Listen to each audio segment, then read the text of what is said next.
Hello viewers, আসসালামু আলাইকুম। This is me your সাগর। আপনারা দেখছেন আমাকে এই মুহূর্তে যেখান থেকেই দেখছেন না কেন, পুরো ভিডিওটি কন্টিনিউ করবেন এবং লাইক কমেন্ট শেয়ার অবশ্যই করবেন। আজকে আপনার বেসিক কয়েকটি কথা বলবো, যে কথাগুলো আপনার শোনা খুবই জরুরি এবং প্রয়োজন। পৃথিবীর যত বয়স হচ্ছে, সময়ের সাথে সাথে মানুষের আচার আচরণেরও পরিবর্তন হচ্ছে প্রথমত। দ্বিতীয়ত হচ্ছে আমরা বা আপনারা যখন বা আমাদের মতো কিছু মানুষ বা সমাজের কিছু মানুষ যখন কিছু টাকা বা অর্থের মালিক হয়ে যায়, তখন তারা মানুষকে দেখানোর জন্য অনেক কাজই করে থাকে। আর আমরা যারা একটু ভালো রয়েছি বা একটু ভালো আছি, তারা অন্যের ভালোটাকে ভালোভাবে দেখতে পারি না এবং অন্য একটি ভালো কাজ করেছে সেটা আমরা ভালোভাবে নিতে পারি না। এখানে আমাদের হচ্ছে মাইন্ডে হচ্ছে লাগে যে ও কেন ভালো করছে, আমি করতে পারছি না। ও কেন এইটা কিনলো, আমি কিনতে পারছি না। ও কেন আগায় যাচ্ছে, আমি কেন পারছি না। এই যে মানুষ হয়ে মানুষের পিছনে লাগা এবং মানুষকে বিপদে ফেলানোর যে চেষ্টাটা, আমরা এখনও নিজেকে ঠিক করে নিতে পারিনি। মানে অমুক ভাই একটা গাড়ি কিনেছে, আপনি কিনতে পারেননি, তা সেক্ষেত্রে ও কেন কিনেছে এই কেনাটাকে আপনি পছন্দ করছেন না বা আপনি ভালোভাবে এটাকে নিতে পারছেন না। সো আপনাকে এই মেন্টালিটি থেকে বের হয়ে আসতে হবে যে প্রতিটি মানুষ আমরা মানুষকে সম্মান করি, যে ও যেহেতু একটা গাড়ি কিনেছে, ও ভালো কিছু করেছে, ইনশাল্লাহ ভালো কিছু করেছে বিধায় ও কিনতে পেরেছে। কিন্তু আপনি যে তার গীবত গাইছেন বা নিন্দা করছেন বা তাকে নিয়ে আলোচনা করছেন, সমালোচনা করছেন, আপনি কি আদৌ ওটা ঠিক করছেন? আপনার কিন্তু এটা উচিত নয় যে একজন মানুষ ভালো করেছে সেটাকে আপনি খারাপভাবে দেখবেন। আপনাকে প্রথমত ভাবতে হবে যে আপনিও মানুষ, সেও মানুষ। তো সে পারলে আমি কেন পারবো না, এই জেদটা আপনি যতক্ষণ করতে পারবেন না ততক্ষণ পর্যন্ত আপনি ভালো মানুষ হতে পারবেন না। একজন ভালো মানুষ হওয়া এতটা সোজা নয়।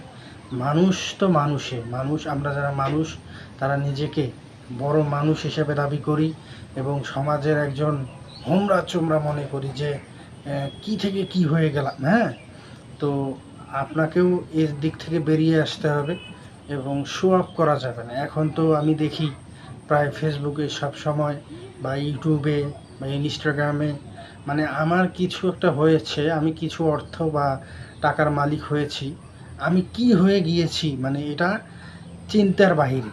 ঠিক আছে, আপনাকে প্রথমত এই মেন্টালিটি থেকে বেরিয়ে আসতে হবে এবং যারা দরিদ্র বা নিম্নবিত্ত, একটু মধ্যবিত্ত, তাদের সামনে আমরা শো অফ না করি। আরে ভাই, আমি তো একটা জিনিস কিনেছি, সেজন্য মানুষকে দেখানোর কি আছে? আপনি যখন জিনিসটা ব্যবহার করবেন, মানুষ তো এমনিই দেখবে। আপনি যদি তার সামনে যে বড় বড় কথা বলেন, হ্যাঁ আপনিই মানুষ আর সে মানুষ না, তাহলে তো ভুল। সকল মানুষ, আর মানুষ হওয়াটা এত ইজি ব্যাপার না বা এত সহজ ব্যাপার না।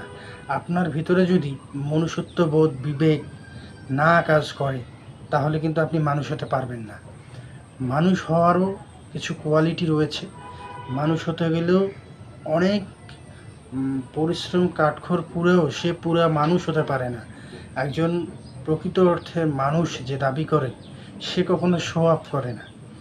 আপনি যখন শো আপ করবেন, 10জনকে দেখাবেন, তখন আপনি কিন্তু অন্যরকম হয়ে যাবেন, আপনার ভিতরে অহংকার বোধটা কাজ করবে।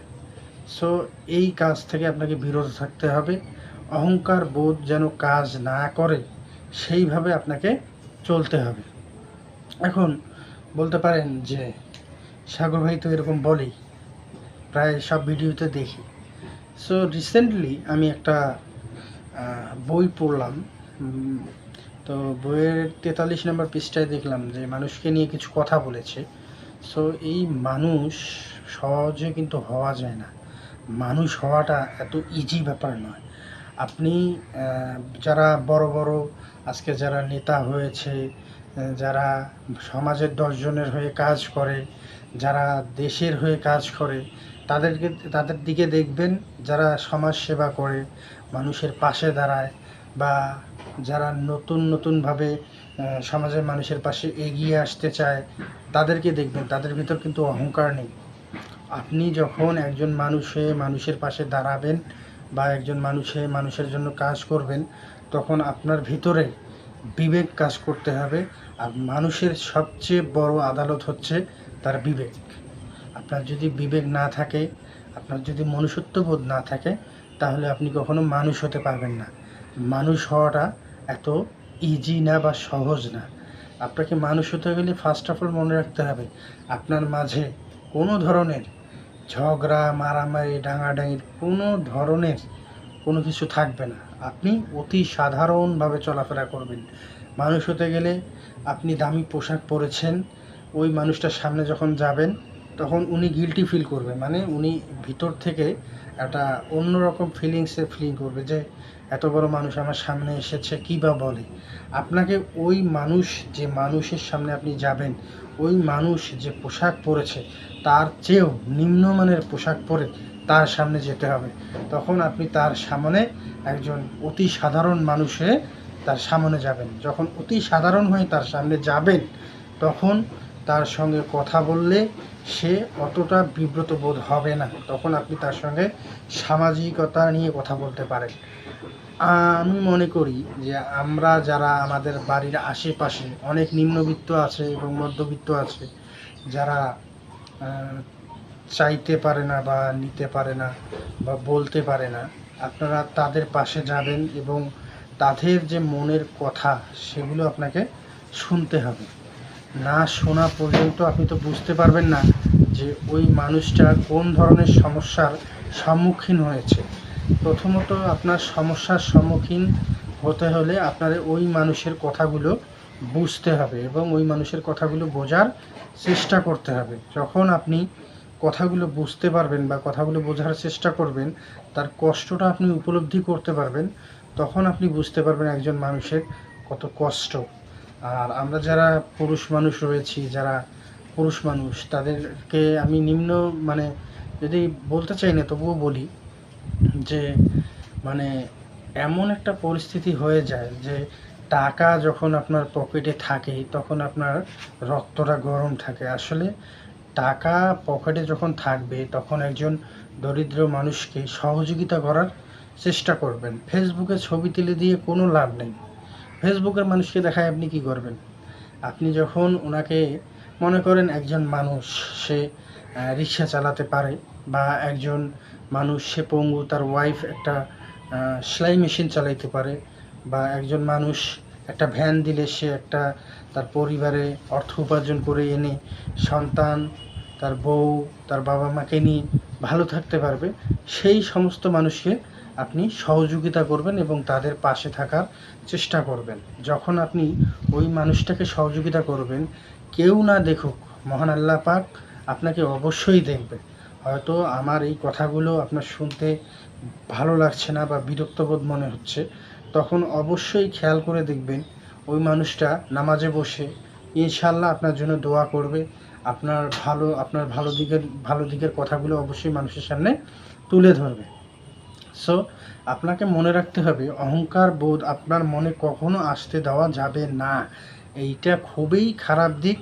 এবং আপনি যদি বাড়ি করেন, গাড়ি করেন, আপনার আশেপাশের মানুষদের শো অফ করে দেখানোর কিছু নেই।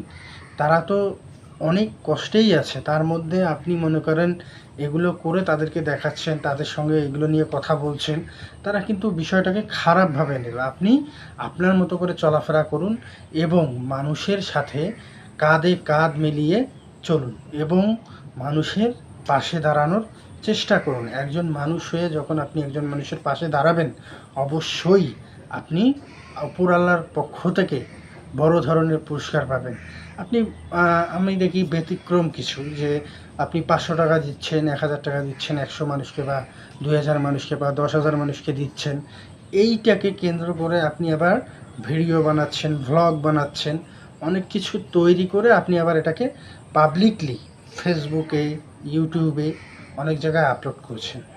এই কাজটি করবেন না, এতে মানুষ হীনমন্যতায় ভোগে এবং তার অনেক দিক আর কি নষ্ট হয়ে যায়, বা সে কোথাও গেলে হয়তো দেখতেও পারে, বা ফেসবুকের যুগ যেহেতু সেও দেখতে পারে, এতে মানুষ তো বিব্রত বোধ মনে করবে। সেই জন্য আপনি যেটা করবেন সেটা আপনি একান্তই জানবেন এবং আপনার মন জানবে এবং মহান আল্লাহ পাক জানবে, এবং চেষ্টা করবেন মানুষের পাশে দাঁড়ানোর। ইনশাআল্লাহ আল্লাহ যতটুকু আপনার দ্বারা একজন মানুষকে উপকৃত করার সুযোগ দিয়েছে আপনি ততটুকুই করবেন এবং মানুষের পাশে থাকবেন, মানুষকে সাপোর্ট করবেন, মানুষকে ভালোবাসবেন। মহান আল্লাহ পাক আপনাকে সাপোর্ট করবে, আপনাকে ভালোবাসবে। আর দান জিনিসটা গোপনে করাই ভালো। আমরা যারা শো অফ করার জন্য করি, এটা আসলে ঠিক না। ভালো থাকবেন, সুস্থ থাকবেন এবং আপনাদের ইয়র সাগরকে ফলো করবেন। আসসালামু আলাইকুম।